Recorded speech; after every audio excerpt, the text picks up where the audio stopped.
Hey, you clicked on my video. Appreciate it. Now be sure to like the video and subscribe to the page. Long enough to cover the subject and short enough to keep it interesting. Welcome to Outta My League. I'm Nick Diaz.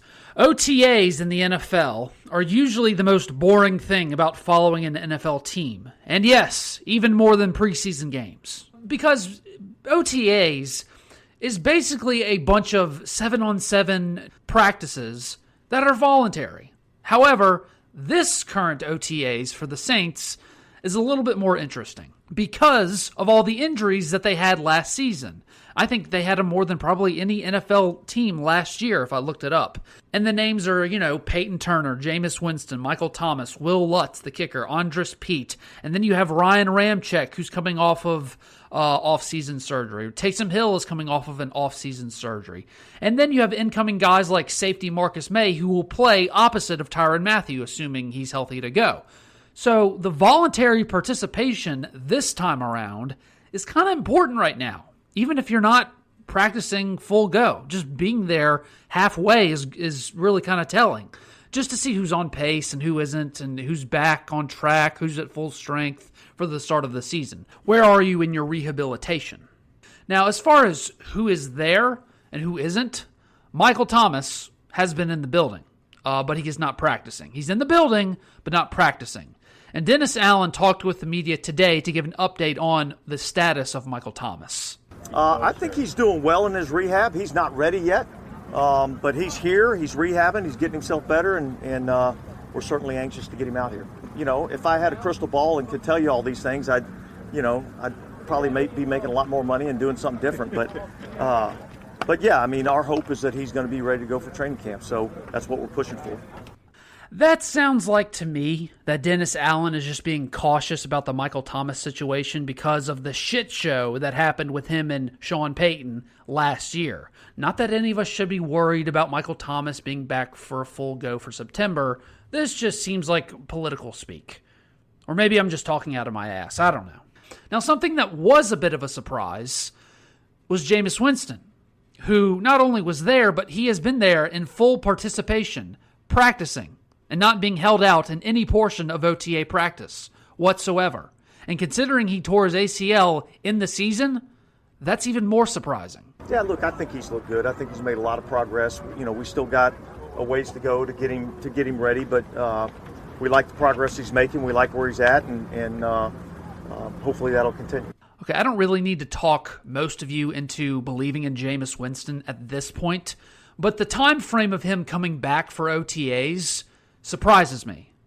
But the work ethic he has put in to be ahead of schedule for his rehab does not surprise me. Look, when I heard 2 years ago that Jameis had gone vegan and he had lost all the bad body weight and gotten really good shape and thinner and more mobile and athletic, I knew he had changed. I knew he had changed because food is the greatest form of discipline. God damn, it's so good, but I just can't push it away. That's how you know. So none of that surprises me. It's good to see Jameis out there ahead of schedule, especially with the rookies like Chris Olave, who he's going to be throwing to a lot this year.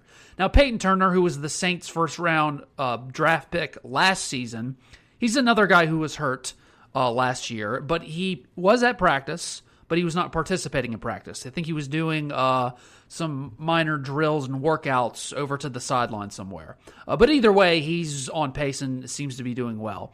And every other star veteran player that was hurt or not was not at OTAs for the most part, except for Tyrann Mathieu. Look, this is what I'm going to tell you that I'm seeing. I'm seeing a guy that comes to work every day as a pro. And that's what I like about him. That's what I thought coming in. That's what he's shown me in the first 3 days. And so that's really, it's hard to come in and say a guy's a leader for you when he's been here for 3 days. All right. I think he's got those qualities.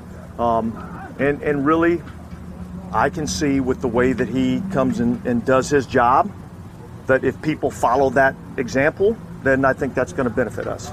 Tyrann Mathieu's all there, going full speed, teaching everybody.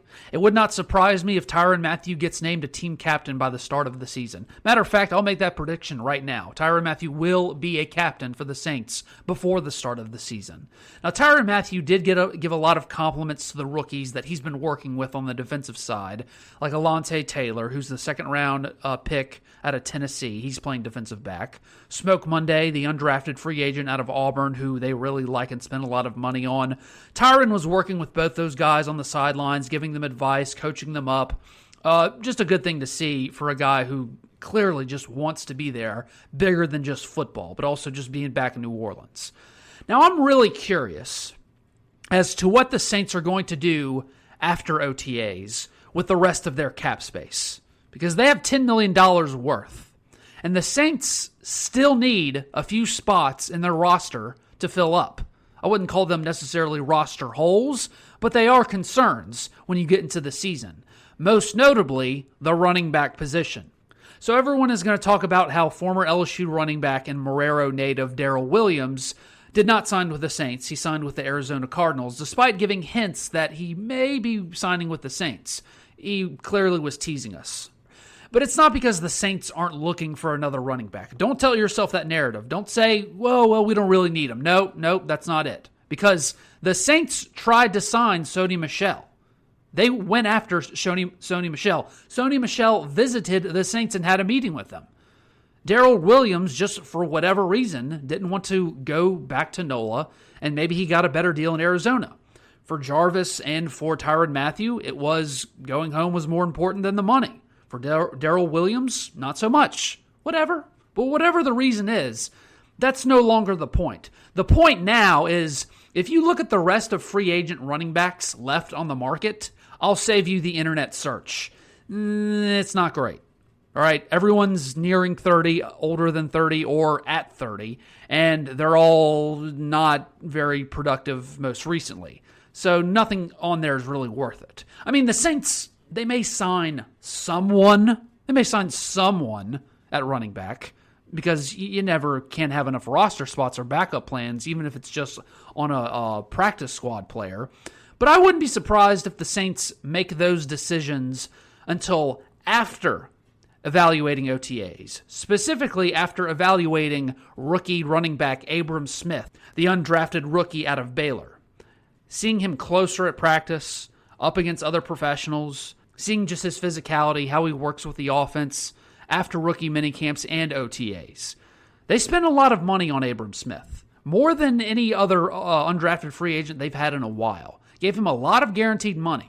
And it was a really big surprise to a lot of people in the NFL that Abram Smith slipped in the draft and did not get drafted. And we all know the Saints have a history with undrafted free agent rookies that turn into key contributors, most notably at that position, Pierre Thomas. Now, that may or may not happen with Abram Smith and the Saints this time around. I believe it can, because I really like him, and he was really good at Baylor. He's very underlooked for really stupid reasons. But I'm not saying it will, because it may not. But it leads to the debate that I had a few days ago on this channel, which is, do the Saints really need Odell Beckham Jr.? Well, with $10 million cap space, you may have to reconsider it. Because what was available, I said, no, you need Darrell Williams. OBJ is more of overkill or overcorrection. Well, you need another weapon, because at some point in the season, someone's going to get hurt, eventually, hopefully not. Or what's definitely going to happen is definitely late in the season, Alvin Kamara is going to get suspended. Well, if that happens late in the season, which it turns out it may be because that case is getting delayed, if that happens, well, then you know who's going to come back late in the season? OBJ, who could be just another weapon, not a running back, but just another offensive weapon that makes your passing game more unstoppable. So it's now something to reconsider, should the Saints really go after OBJ, because it's been this long, which tells you OBJ's not getting the dollars he wants, which means the Saints have enough to work with to get him to come back home. Thanks for listening to Out of My League. If you like what you heard, be sure to like, share, and subscribe. Or follow me on Twitter, Facebook, Instagram, and TikTok in the description link below.